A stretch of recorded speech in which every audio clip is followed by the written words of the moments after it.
aujourd'hui, on n'est pas en Amérique, on est à Paris. Est-ce que vous saviez qu'à Paris, il y a 6 statues de la liberté?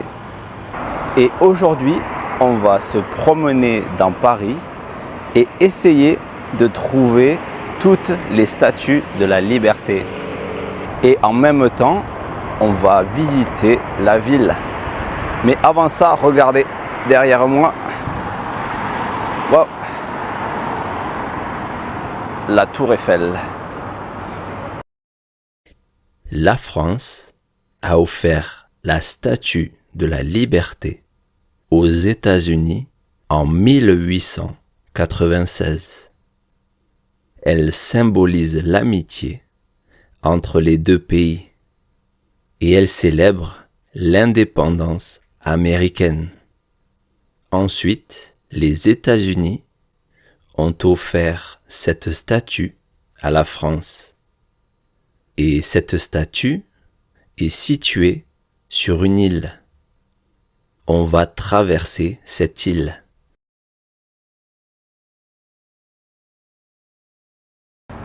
Il y a beaucoup de gens qui viennent ici pour se promener ou promener leurs chiens ou faire du sport. Et j'ai même vu un homme en train de pêcher. On continue de marcher. L'île est vraiment très fine, regardez. Il y a la route, des arbres et l'eau. Regardez ce pont derrière moi. Je pense que vous l'avez déjà vu quelque part. Réfléchissez. C'est le pont qu'on peut voir dans le film Inception.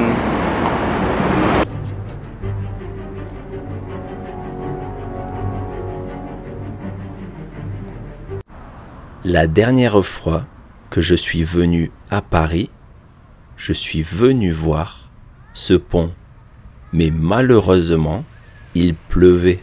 C'était l'hiver. Aujourd'hui, il fait beau. Je peux prendre de jolies photos. Et je vais continuer de marcher en direction de la Tour Eiffel. C'est à environ 15 minutes. Ici aussi, il y a des péniches au bord de la Seine. Je pense que certaines sont des maisons. Ça doit être très agréable de se réveiller le matin avec une vue magnifique. On se rapproche de plus en plus de la Tour Eiffel. Je vais essayer de vous montrer un endroit sympa.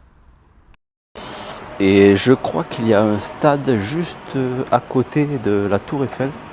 Donc je vais essayer d'aller voir ça. On va entrer là. Ok.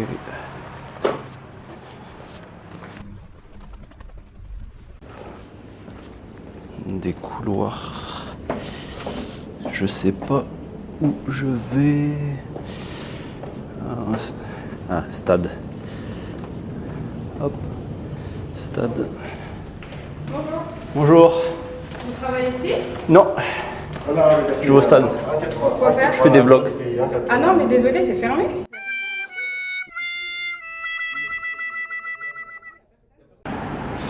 Bon, je ne peux pas entrer dans le stade.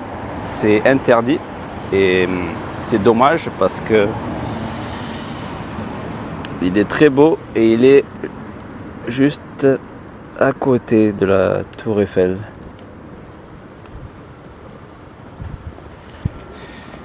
Mais je vais quand même continuer à avancer en direction de la Tour Eiffel.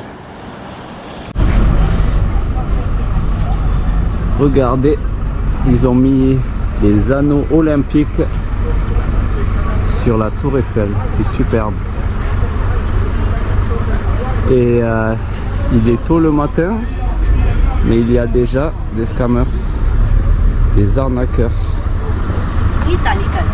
Ici aussi.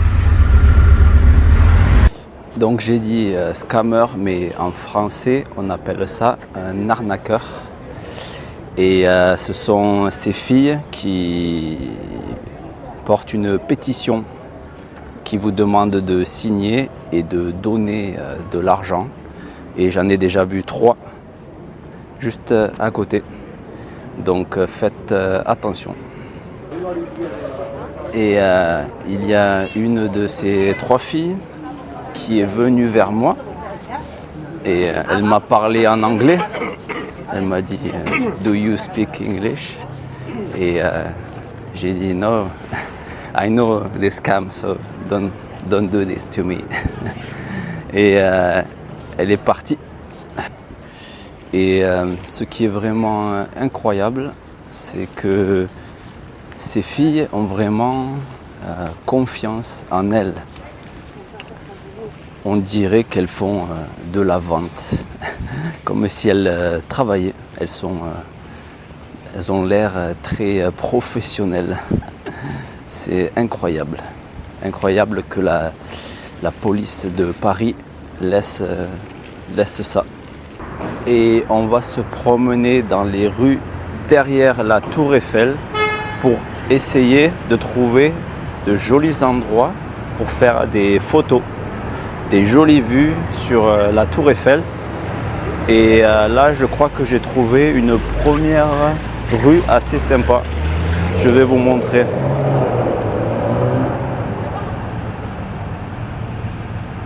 Voilà, c'est très beau. Mais je crois qu'on peut trouver mieux. Une autre rue très jolie.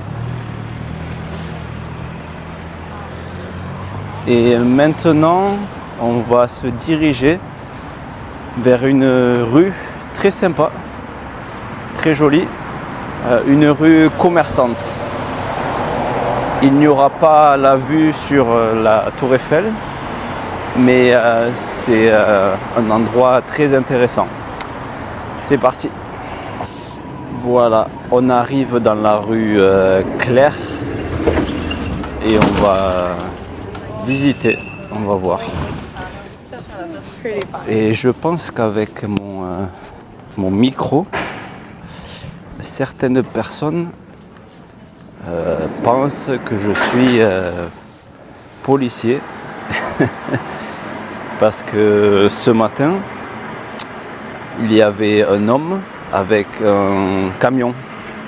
Il s'est mal garé et quand il m'a vu, il m'a demandé est-ce que je vais avoir une amende. Donc je pense qu'il pensait que j'étais policier. Alors je lui ai dit il y aura sûrement une amende, mais une petite, pas très chère. Et il m'a dit qu'il allait changer de place et se garer ailleurs. Et j'ai dit, dans ce cas-là, il n'y aura pas d'amende. Donc certaines personnes pensent que je suis policier. Peut-être le pull bleu, je ne sais pas. Regardez tous ces fruits, ça donne faim. Toutes ces couleurs.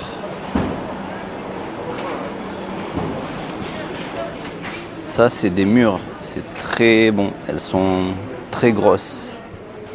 Des raisins. Il y a des commerçants, des restaurants.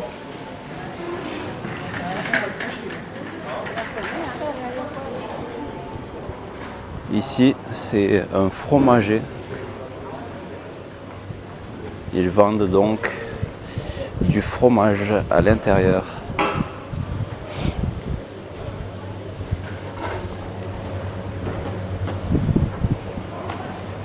Mais aujourd'hui, je ne vais pas en acheter. Je vais simplement marcher.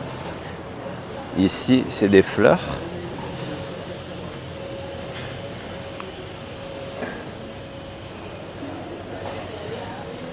des roses là-bas. Je ne connais pas beaucoup de noms de fleurs. Est-ce que vous en connaissez beaucoup? Et ça, c'est un chocolatier.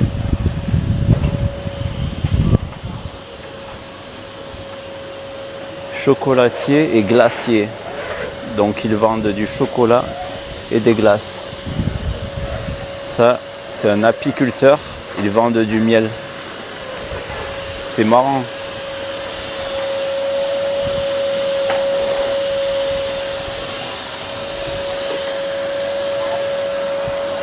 Et regardez, il y a même des abeilles.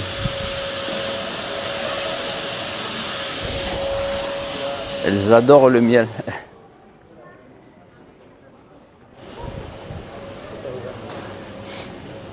Là aussi, des fruits et des légumes. Des avocats, pastèques, prunes, des figues vertes.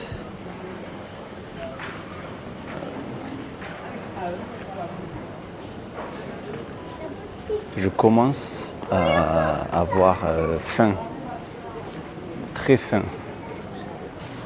J'aimerais m'arrêter ici, mais pour prendre un café ou manger un croissant.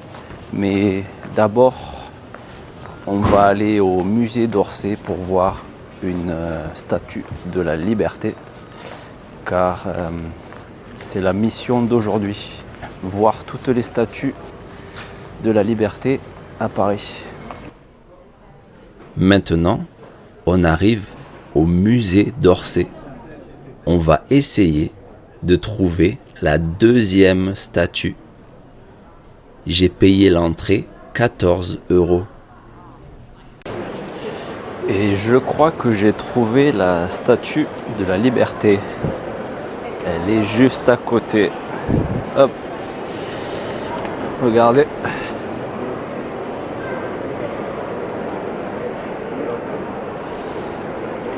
Elle est là. Juste là, on l'a trouvée. Et ce musée est vraiment magnifique.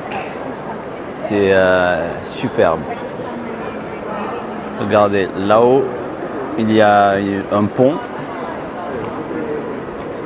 pour que les gens marchent. Là. Regardez ça. C'est vraiment un musée très beau.